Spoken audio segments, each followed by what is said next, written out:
ከፍተኛ ሙዚቃ መሳሪያዎች ድምፅ ማጉያዎች ከ105 እስከ 120 ዴሲቤል ከዚያም በላይ እንደሚሆኑ ነው።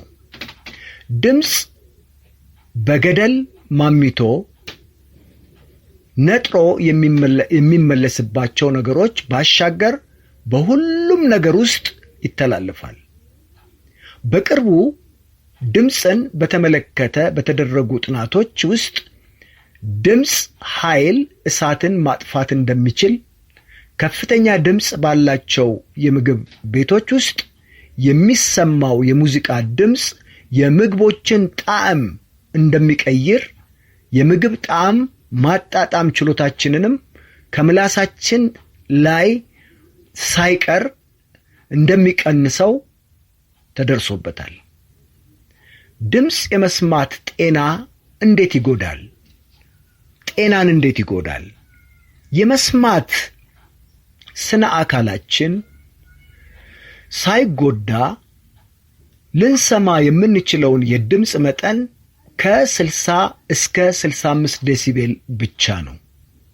ልብ በሉ። በትክክል ልንሰማ የምንችለው ጤናማ መጠን ከ60 እስከ 65 ዴሲቤል ብቻ ነው። የምንሰማው ድምፅ ከ65 ዴሲቤል ካለፈና ያንንም ለረጅም ጊዜ የሚሰማው ከሆነ ለመስማቱም ሆነ የአጠቃላይ የሰውነት ክፍሎቻችንን ጤና ይጎዳል።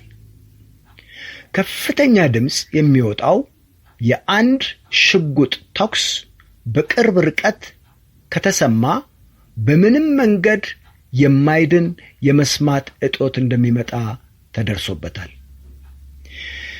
የአንድ ሰው የመስማት ችሎታ የሚጎዳው በሌት እንዲሁም ደግሞ በስራ ቦታ ከፍተኛ የሙዚቃ ድምፅ ባለበት መዝናኛ ቦታ፣ በስብሰባ ቦታ ወይም በቤተ ክርስቲያን ውስጥ ከፍ ያለ ስለሆነ ድምፅ ሊያጋልጥ የሚችል ነው። የመስማት ችሎታ የሚጎዳው 3 ዋና ዋና መንገዶች ውስጥ አንደኛው ከፍተኛ የሆነ የድምፅ ተከታታይ ስንሰማ፣ ሁለተኛ በከፍተኛ ድምፅ በተደጋጋሚ ያለማቋረጥ ስንናገር ወይም ስንጮህ፣ እንዲሁም በአንድ ጊዜ ከከፍተኛ ድምፅ በማውጣት የሚነገር ሰዎች አካባቢ በተከታታይ ለረጅም ሰዓታት ስናዘወትር ነው።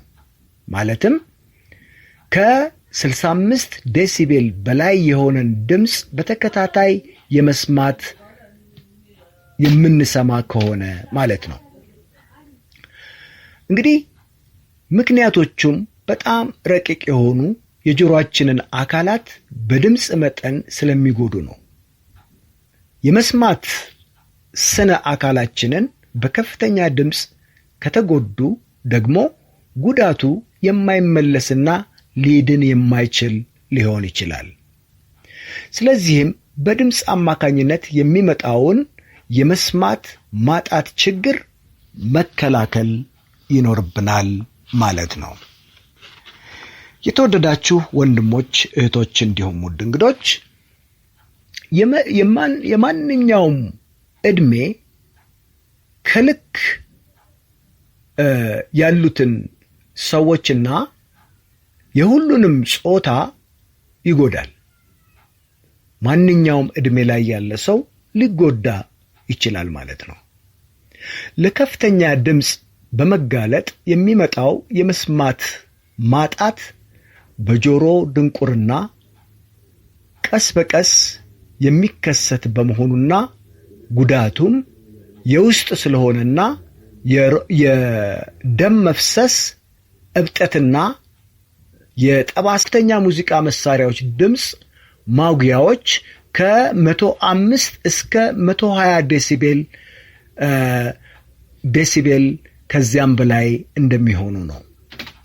ድምፅ በገደል ማሚቶ ነጥሮ የሚመለስባቸው ነገሮች ባሻገር በሁሉም ነገር ውስጥ ይተላለፋል።